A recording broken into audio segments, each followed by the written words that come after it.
जैसे चैप्टर दो चैप्टर के बारे में हमने बोला था। चैप्टर वन जिसमें बोल रहा है कि मैनेजमेंट ऑफ एसी ट्रैक्शन। तो इसमें हम ये देखेंगे कि ओवरऑल हायर लेवल से लोअर लेवल तक किस तरह से हायरार्की है। मतलब जैसे एडमिनिस्ट्रेटिव और एडमिनिस्ट्रेटिव लेवल पे पूरा किस तरह से पूरा हायरार्की है, उस चीज़ को देखेंगे टीआरडी के कंसर्न में। और उसके बाद किस तरह से ओवरऑल ये टीआरडी पूरा जो है ट्रैक्शन डिपार्टमेंट का इमर्जेंस हुआ, मतलब किस तरह से इसका डेवलपमेंट हुआ, स्टेप बाय स्टेप उसको समझेंगे। तो पहले जो था, जनरल बात करें तो 1500 वोल्ट डीसी से जो है ट्रैक्शन की सप्लाई हुआ करता था। जो बता रहा है कि बॉम्बे बीटी से कल्याण मेन लाइन और बॉम्बे बीटी से केरला हार्बर लाइन, ये दो सेक्शन में सेंट्रल रेलवे में, और वेस्टर्न रेलवे में चर्च गेट से विरार, ये तीनों सेक्शन जो है वो 1500 वोल्ट डीसी से सप्लाई हुआ करता था। फिर इसके बाद कुछ और सेक्शन की बात करते हैं, जैसे कल्याण पुणे, कल्याण इगतपुरी, उधर भी था। इसके बाद हावड़ा साइड में 3000 वोल्ट डीसी का ट्रैक्शन सप्लाई सिस्टम आया। जब 3000 वोल्ट डीसी का सप्लाई सिस्टम आया, उस समय तक इलेक्ट्रिफिकेशन जो है 25 केवी का, वो स्टार्ट हो गया था एक तरह से। उसका भी मतलब शुरुआत हो गया था। तो जो ये टेक्नोलॉजी एडॉप्ट किया गया, वो एक फ्रेंच कंपनी थी, उससे अडॉप्ट किया गया 25 केवी सिस्टम की जो टेक्नोलॉजी है। SNCF उस सोसाइटी या उस ऑर्गेनाइजेशन का नाम था। फ्रेंच नेशनल रेलवे से ये चीज़ अडॉप्ट किया गया था। तो हमें हमारे दिमाग में ये चीज़ आना चाहिए कि जनरली स्टेट इलेक्ट्रिसिटी बोर्ड में देखेंगे या नेशनल पावर सप्लाई जो ऑर्गेनाइजेशन है उसमें देखेंगे, तो 11 केवी, 33 केवी, 66 केवी, इस तरह से सप्लाई सिस्टम रहता है। 110 केवी, 220 केवी, 400 केवी। तो रेलवे में हम जो 25 केवी लिए हैं, तो 25 केवी क्यों लिए हैं, ये चीज़ मतलब एक क्वेश्चन रेज होना चाहिए दिमाग में। आखिर 25 केवी ही सेलेक्ट करने के पीछे लॉजिक क्या है? कुछ ना कुछ तो रीजन होगा। तो हम जानना चाहेंगे कि जैसे किसी को भी कुछ इसके बारे में बेसिक आइडिया हो, सही या गलत जो भी है, उस चीज़ को शेयर कीजिए। थोड़ा इंटरेक्टिव इसको बनाते हैं सेशन को, तो ज़्यादा बेहतर रहेगा। कि 25 केवी जो सिस्टम हम लिए हैं, वो 25 वोल्टेज हैं, क्यों सेलेक्ट किए हैं इसको? 15 केवी या 20 केवी, या फिर इसको 35 केवी या 33 केवी क्यों नहीं रखे हैं?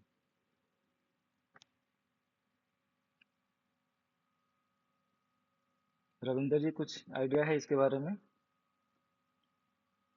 जो हम ओएचई को सप्लाई कर रहे हैं, या सप्लाई सिस्टम जो हमारा है 25 केवी ही क्यों है?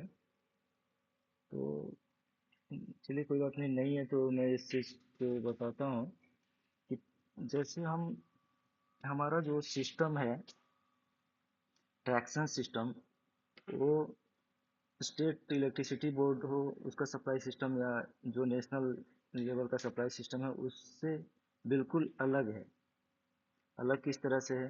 क्योंकि हमारा जो है ट्रैक्शन रोलिंग स्टॉक का चलना है, उस सप्लाई सिस्टम को टच करते हुए, तो वहाँ कंटिन्यूअस वियर एंड टियर होना है।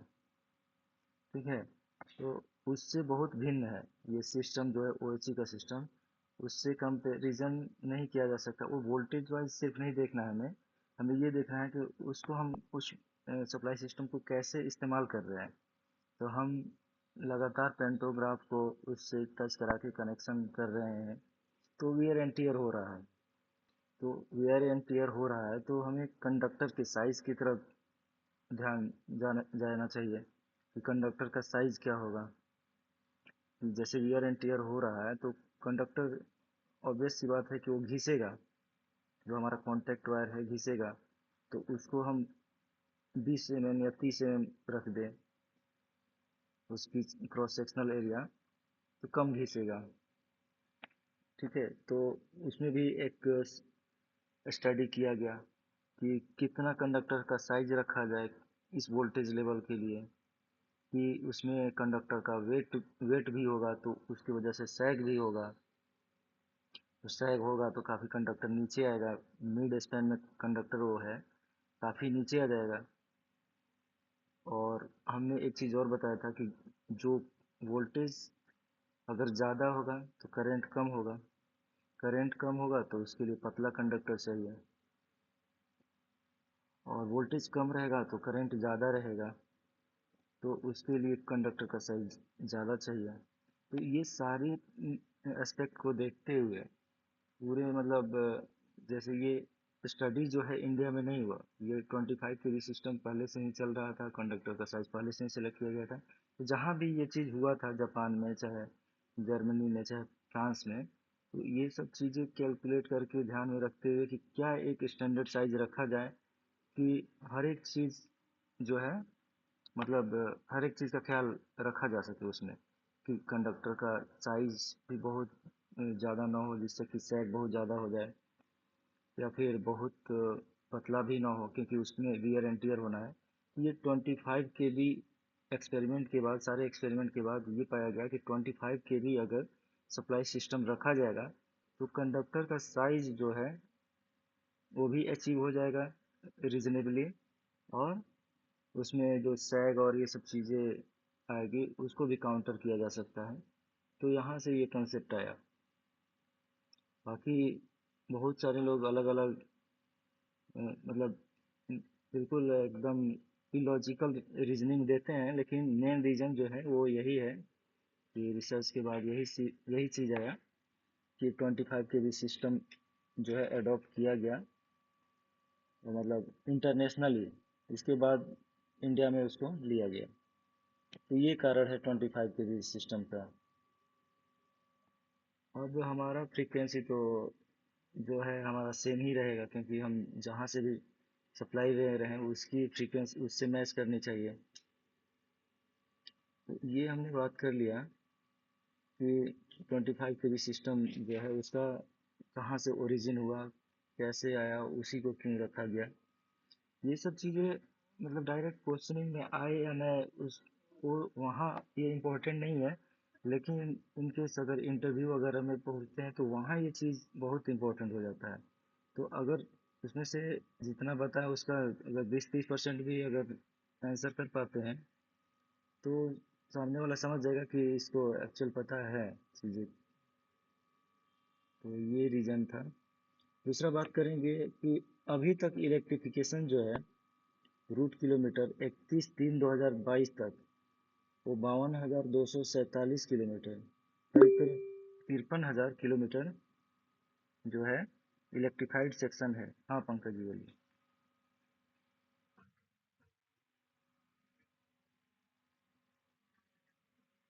हाँ अभी अभी ये 2-3 साल में बहुत ज़्यादा तेज़ी से हुआ था।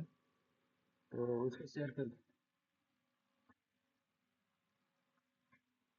हाँ उसको शेयर कर दीजिएगा। तो ये है। फिर इसके बाद 1500 वोल्ट डीसी सिस्टम जो है वो काफ़ी टाइम तक रिटेन रहा और चलता रहा, सेंट्रल रेलवे में भी वेस्टर्न रेलवे में भी। बाद में उसको चेंज कर दिया गया, और थ्रू आउट उसमें दिक्कतें आती थी कि उसके लिए दो सिस्टम था, एक यार्ड बनाना पड़ता था, वो एक तरीका था कि डीसी के लिए और एसी को चेंज करने के लिए, और दूसरा एक था कि लोकोमोटिव में भी वैसा एसी डीसी लोकोमोटिव बनाना पड़ता था। तो उस चीज़ से मतलब बाहर निकलने के लिए, उस समस्या को सॉर्ट आउट करने के लिए इस चीज़ को 1500 वोल्ट डीसी सिस्टम को पूरी तरह से हटा दिया गया अभी। और थ्रू आउट रेलवे अभी आज के डेट में 25 kV 50 hertz single phase AC system adopt किया गया है, और उसी को फॉलो किया जा रहा है नए इलेक्ट्रिफिकेशन में भी। हाँ शैलेंद्र जी बताइए।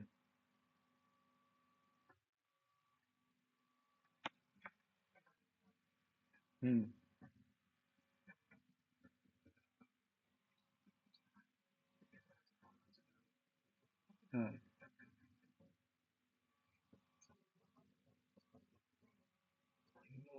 वही मैं बता रहा हूँ कि जैसे उसमें क्या है, दो, जैसे जो एसी पावर आता था ना इधर से, जहाँ जैसे डीसी में इंटर होना होता था उसको, तो उसका एक तो ये हो सकता है कि टर्मिनेशन वहीं तक कर देता होगा, दूसरा उसके लिए यार्ड बना रखा था एसी टू डीसी के लिए, वहां पे कट करके उसको फिर डीसी लोग को लगाता था, और फिर वहां से वो ले जाता था। ये एक सिस्टम था। हाँ हाँ हाँ हाँ। वेस्टर्न में हमारे ख्याल से ड्यूअल सिस्टम वाला था, मतलब जिसमें डीसी और एसी दोनों सिस्टम था। यार्ड होगा, यार्ड भी होगा, क्योंकि ये एक बहुत बड़ी समस्या थी। तो ये दो सिस्टम था, एक तो यार्ड बना दिया जहाँ पे चेंज कर देता था लोकोमोटिव को ही, जैसे एसी है तो वहाँ पे डीसी सेक्शन में आ गया तो उसको डीसी में लगा दिया। और दूसरा ये था कि ड्यूअल उससे चल रहा है, तो ये सिस्टम था। ड्यूअल एसी और डीसी दोनों के लिए डिजाइन है वो लोकोमोटिव, तो उससे होता था। हाँ रविंदर जी बोलिए।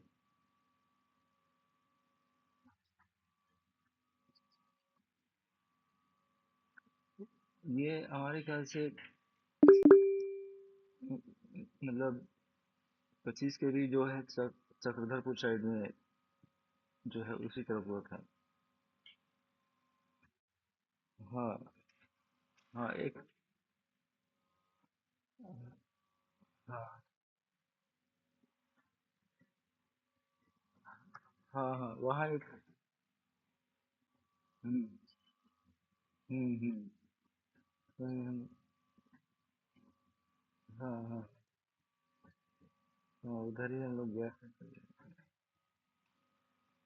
ठीक है, तो आगे बढ़ते हैं। अभी इसमें ये समझते हैं, अब जो हमने हायरार्की की बात करी थी कि किस तरह से एडमिनिस्ट्रेटिव हायरार्की है पूरे ट्रैक्शन डिपार्टमेंट के अंदर, उसको एक बार समझ लेते हैं कि principal chief electrical engineer, PCE, PC जो होता है वो पूरे जोनल रेलवे के इलेक्ट्रिकल डिपार्टमेंट का होल सोल होता है, सर्वे सर्वा होता है। मतलब वो पूरी तरह से एक मतलब ईआईजी उसको बोलते हैं, electrical inspector to government of India. जो भी कुछ अप्रूवल या जो कुछ भी नया डेवलपमेंट या जो कुछ भी करना है वो पीसी के एडमिनिस्ट्रेटिव अप्रूवल से होता है, पीसी ही उसको अप्रूव करेगा। बाकी सबको नीचे लेवल पे अलग अलग रिस्पॉन्सिबिलिटी दी गई है, लेकिन ओवरऑल हेड जो है, एडमिनिस्ट्रेटिव हेड है जोन का, वो पीसी ही है। और इसमें ये देखते हैं कि पीसी के अंदर जो है वो सी आता, पीसी मतलब हो गया कि वो टीआरएस का भी देखेगा, टीआरडी का भी देखेगा, जनरल सर्विसेज का भी देखेगा।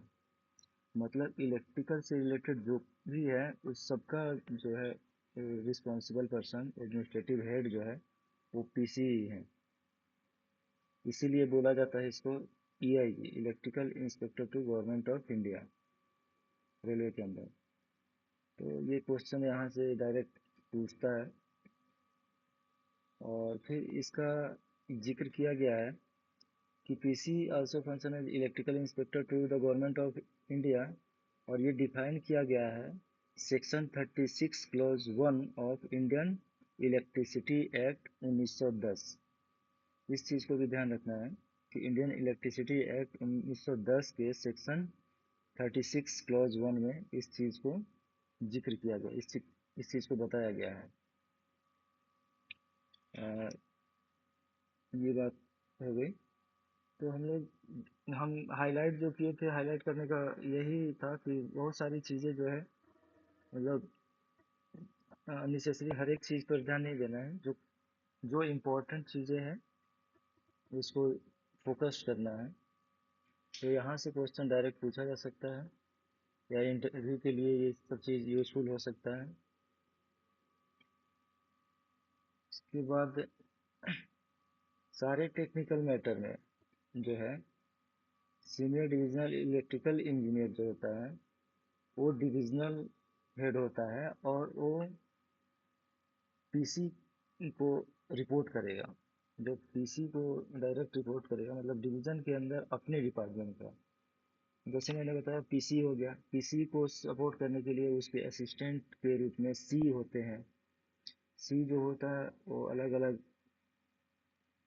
उसके लिए हो गया, मतलब आपके जैसे पीआरएस के लिए हो गया, कंस्ट्रक्शन के लिए हो गया, इस तरह से होता है। और जो उसके नीचे आते हैं वो सीनियर डी आएंगे, जो पीसी को रिपोर्ट करेंगे। सीनियर डी रिस्पॉन्सिबल होगा अपने, सीनियर डी मतलब ब्रांच ऑफिसर हो गए, सीनियर डी ऑपरेशन हो गए, सीनियर डी टीआरडी हो गए, सीनियर डी मतलब सीनियर डी तीन होते हैं, सीनियर डी पावर भी होते हैं। तो ये जो है डायरेक्टली रिपोर्ट करते हैं पीसी पे। ये इस तरह से हायरार्की है, पीसी, सी, फिर इसके बाद डिप्टी सी। डिप्टी सी और सीनियर डी इक्विवेलेंट पोस्ट होता है, इक्विवेलेंट कह सकते हैं, रैंक के होते हैं। और सीनियर डी के बाद उनके असिस्टेंट के रूप में डी और ए काम करते हैं। सीनियर डी की मतलब जो है रिस्पॉन्सिबिलिटी बताई गई है कि उसको किस तरह से, मतलब सेक्शन में जैसे उसका शेड्यूल बताया गया है कि फूड प्लेट इंस्पेक्शन किस तरह से करना है, सरप्राइज इंस्पेक्शन कैसे होगा, ये सब चीज़ों की बात हुई गई है। तो ये बताया गया liaison with state central transmission utility generator and railway consultation. ये जो होता है मतलब पीसी जो होता है वो डायरेक्टली उसको मतलब स्टेट इलेक्ट्रिसिटी बोर्ड से जो भी आपका कंसल्टेशन या जो कुछ भी डीलिंग होती है वो पीसी की होती है। मतलब एक हायर लेवल पर कहा जाए तो मेंबर ट्रैक्शन की होती है जो रेलवे बोर्ड में होता है। और फिर स्टेट में देखा जाए मतलब स्टेट इलेक्ट्रिसिटी बोर्ड वगैरह से जैसे पावर परचेज का डीलिंग करना है तो पीसी के उसमें आता है। तो ये जनरल बातें ही हैं, बिल्कुल बेसिक है ये सब चीज़ें। चाहे तो आप लोग इसको एक बार और अच्छे से पढ़ सकते हैं। फिर हम बात कर रहे हैं uprooting of OHE mast. Uprooting का मतलब क्या होता है? जैसे अपरूटिंग का मतलब जैसे कोई ओएचई मास्ट लगा हुआ है और खास करके मानसून सीजन में क्या होता है कि मतलब वाटर लॉगिंग की वजह से वहाँ का फाउंडेशन काफ़ी ये लूज हो जाता है। यहाँ से मिट्टी निकल जाने की वजह से फाउंडेशन जो है वीक पड़ जाता है।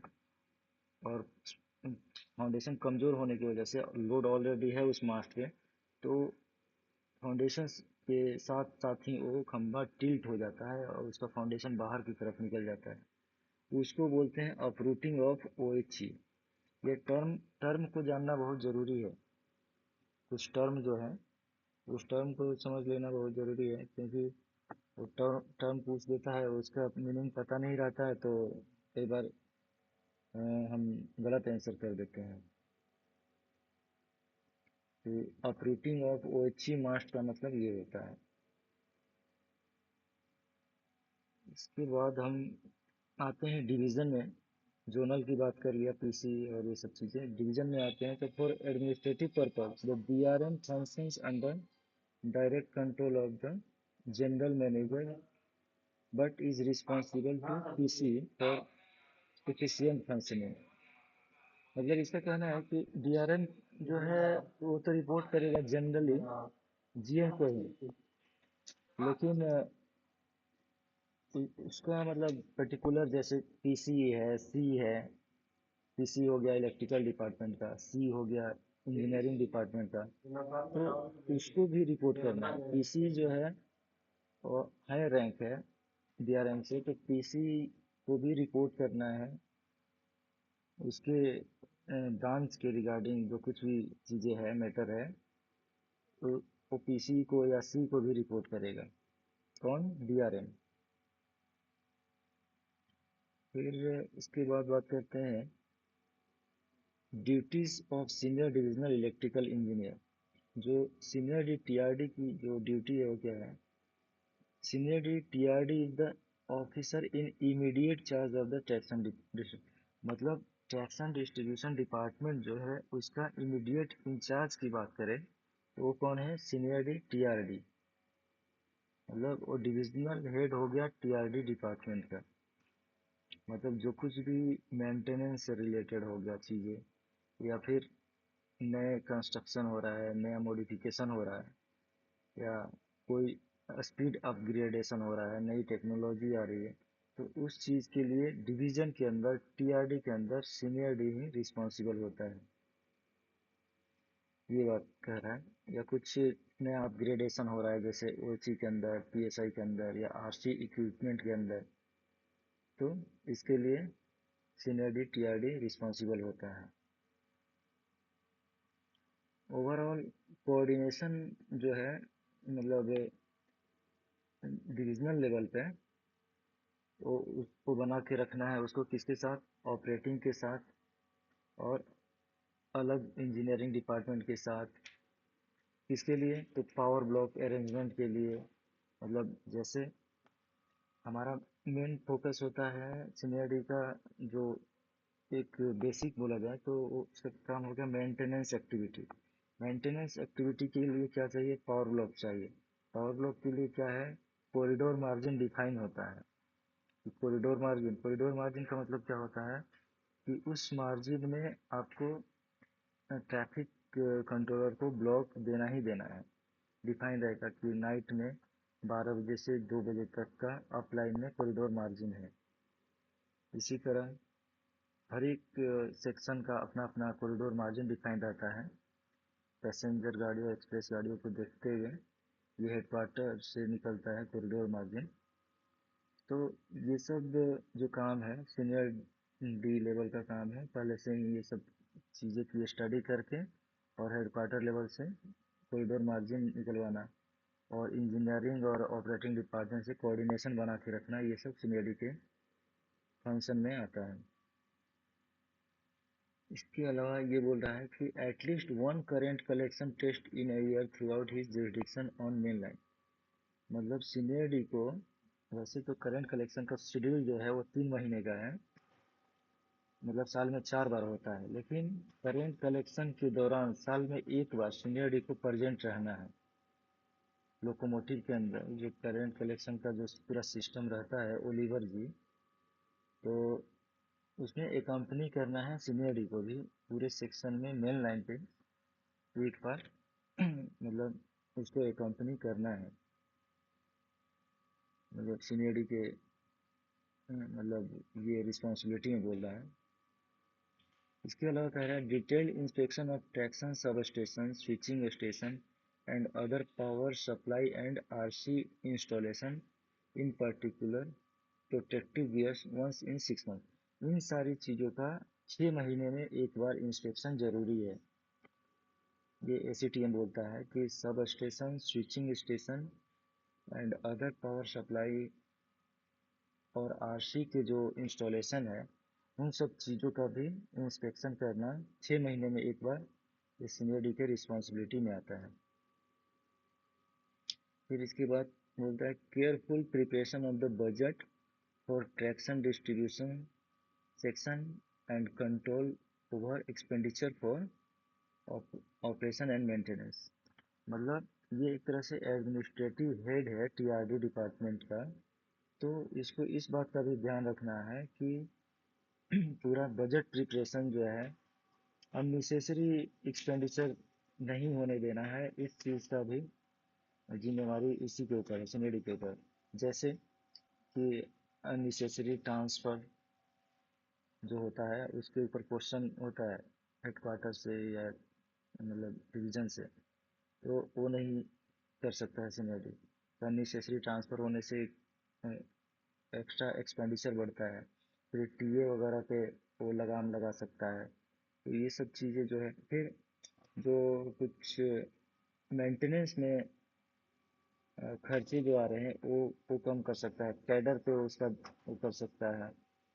तो कुल मिलाकर बजट पे कंट्रोल रखना भी अपने डिपार्टमेंट की बजट का कंट्रोल रखना भी सीनियर टीआरडी की ही रिस्पॉन्सिबिलिटी होती है। और फिर इसके बाद हम आते हैं डी की और एडीई की। तो ये सारे रिस्पॉन्सिबिलिटी उनकी रहेगी, इन सब चीज़ों में असिस्ट करेंगे सीनियर डी की। मतलब सीनियर डी के असिस्टेंट के रूप में ये सारे काम ए डी और एडीई करते हैं। तो यहाँ तक हम समझ लिए कि किस तरह से पूरा हायरार्की है, मतलब पूरे टीआरडी के अंदर ऑफिसर्स की, और किसका किसका क्या रोल है, एक जनरल आइडिया अपन को मिला। फिर इसके बाद होता है through the planning and progress organisation, PPO watch मतलब watch that maintenance is being carried out in accordance with prescribed schedule. मतलब कह रहा है कि जो भी शेड्यूल आरडीएसओ ने डिफाइन किया है, शेड्यूल मेंटेनेंस का, हर एक इक्विपमेंट का, उसका प्रॉपर प्लानिंग के तहत उसका होना चाहिए। प्लानिंग एंड प्रोग्रेस ऑर्गेनाइजेशन जो है उसके तहत उसका मेंटेनेंस होना चाहिए, टाइमली शेड्यूल मेंटेनेंस होना चाहिए। ये इंश्योर भी सीनियर डी करेगा। मतलब जो कुछ भी इंस्टॉलेशन है, इक्विपमेंट है, सबका, हर एक इक्विपमेंट का, हर एक इंस्टॉलेशन का प्री डिफाइंड मेंटेनेंस शेड्यूल है। उस शेड्यूल पे उसके अंदर अंदर मेंटेनेंस होना चाहिए, शेड्यूल मेंटेनेंस होना चाहिए, ओवर ड्यू एसेट्स नहीं रहने चाहिए। तो ये रिस्पॉन्सिबिलिटी है। इसके अलावा नए वर्क को प्लान करना, उसको उसका प्रोग्राम बनाना, और एमएनपी आइटम का प्रोक्यूरमेंट करना, बजट प्लानिंग करना, और उसका एक्सपेंडिचर पे कंट्रोल रखना, ये सब भी उसकी रिस्पॉन्सिबिलिटी है। इसी तरह सीनियर डी ऑपरेशन का है, सीनियर मतलब ऑपरेटिंग डिपार्टमेंट के लिए। तो चैप्टर 1 में जो था वो वही जनरल बात थी। इसके अलावा ट्रेनिंग स्कूल में जो इंचार्ज होता है ट्रेनिंग स्कूल का, उसका भी है कि जैसे हम फील्ड पे क्या कर रहे हैं कि सारे इक्विपमेंट, इंस्टॉलेशन, जो भी एसेट्स हैं, उसका टाइमली हम क्या कर रहे हैं, मेंटेनेंस शेड्यूल के हिसाब से कर रहे हैं। उसी तरह ट्रेनिंग स्कूल में जो भी जेडीटीसी या जोनल ट्रेनिंग इंस्टीट्यूट है, उसमें जो मेंटेनेंस स्टाफ है या ऑपरेटिंग के स्टाफ हैं, उनका मतलब रिफ्रेशर कोर्स या जो भी शेड्यूल बनाया गया है उनके कोर्स का, उसको एग्जीक्यूट कराना ट्रेनिंग स्कूल के जो प्रिंसिपल होते हैं उनका काम है। जनरली वो डी या ए रैंक के ही होते हैं जो प्रिंसिपल होते हैं। तो चैप्टर 1 जो है लगभग यही है। और फिर इसके बाद इसमें बजट के बारे में बता रखा है। इलेक्ट्रिकल डिपार्टमेंट में जो बजट है, वो तो बजट डिमांड नंबर के फॉर्म में कौन कौन से में आता है। इलेक्ट्रिकल डिपार्टमेंट के लिए डिमांड नंबर कौन कौन सा हुआ, इसका जिक्र किया गया है। तो इलेक्ट्रिकल डिपार्टमेंट के लिए बजट डिमांड जो है वो डिमांड नंबर 3 है। तो डिमांड नंबर 3 क्या कहता है कि general superintendence and service of railway, इसमें मेन हेड है 700 इलेक्ट्रिकल मैनेजमेंट। तो डिमांड नंबर 3 में जनरल सुपरिटेंडेंस और सर्विसेज आता ही है, वो तो हर एक डिपार्टमेंट के लिए रहेगा इलेक्ट्रिकल के अलावा भी। डिमांड नंबर 5 जो है repair and maintenance of motive power rolling stock है, जैसे टीआरएस के अंदर। ये इलेक्ट्रिकल की बात हो रही है, टीआरडी की बात नहीं हो रही है, इलेक्ट्रिकल की बात हो रही है। तो डिमांड नंबर 5 जो है इलेक्ट्रिकल से रिलेटेड ही हुआ, जिसमें repair and maintenance of motive power होता है। इसके अलावा डिमांड नंबर 6 है repair and maintenance of CNW. CNW के अंदर भी अगर इलेक्ट्रिकल मल्टीपल यूनिट कोचेज हैं तो उसका होता है। 10 लाइटिंग फैंस एसीएम कोचेज है, उसका होता है मेन हेड 500 के अंदर। इस तरह से ये वाला जो चार्ट है वो याद करना पड़ेगा, ध्यान कर लीजिएगा। डिमांड नंबर 7 जो है repair maintenance of plants and equipment हो गया। डिमांड नंबर 8 जो हो गया ऑपरेटिंग एक्सपेंसेस हो गया। और डिमांड नंबर 10 जो हो गया ऑपरेटिंग एक्सपेंसेस ऑन फ्यूल हो गया। तो ये सारे डिमांड नंबर 3, 5, 6, 7, 8 और 10 जो है वो इलेक्ट्रिकल डिपार्टमेंट के बजट डिमांड से रिलेटेड है। तो यहाँ पे चैप्टर 1 कंप्लीट होता है।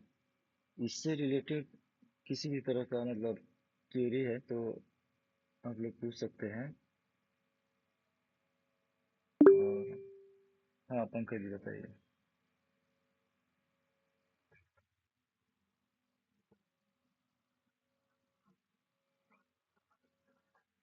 नहीं नहीं, वंस इन 1 ईयर, मतलब इसका शेड्यूल नॉर्मल शेड्यूल जो है 3 महीने का होता है।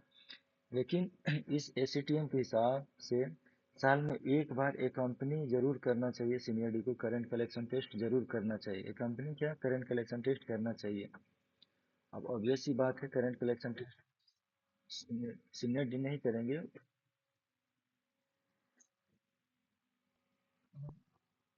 हाँ इन लोग का है, लेकिन ये बस शेड्यूल में है। लेकिन करने का कोई करता नहीं है। लेकिन नाम चला जाता है, बस ऐसा है। लेकिन शेड्यूल की बात करी जाए तो सीनियर डी का क्लियर कट मेंशन किया हुआ है, इस साल में एक बार करना है। बाकी के जो चीज़ें हैं जैसे इंस्पेक्शन हो गया है, फिक्सिंग इंस्पेक्शन का और टीएसएस का, बाकी सारी चीज़ों का उसका 6 मंथ में एक बार एटलीस्ट इंस्पेक्शन होना चाहिए। सरप्राइज इंस्पेक्शन का रहता है, स्टेशन इंस्पेक्शन का रहता है। स्टेशन पे भी जो है नाइट इंस्पेक्शन और वर्किंग गैंग जो है उसका भी रहता है। उसका प्री डिफाइंड कोई शेड्यूल नहीं रहता है वर्किंग गैंग का, वो सरप्राइज कभी पहुंच जाते हैं। हाँ रविंदर जी बोलिए।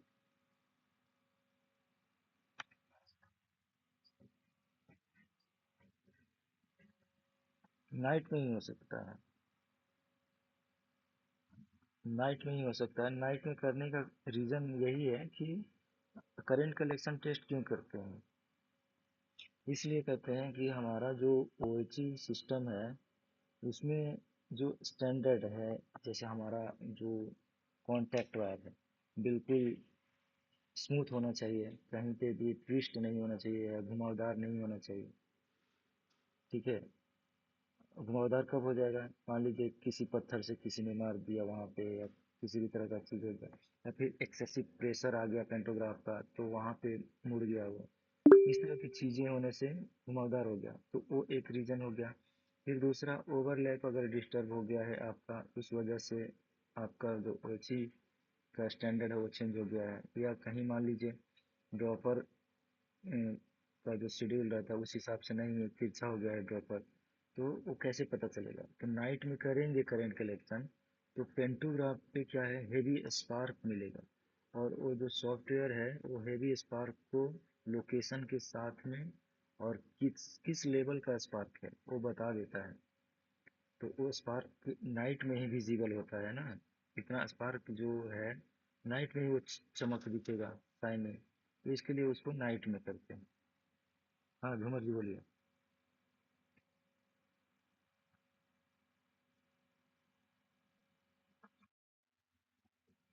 अच्छा। अभी अभी आवाज आ रहा है।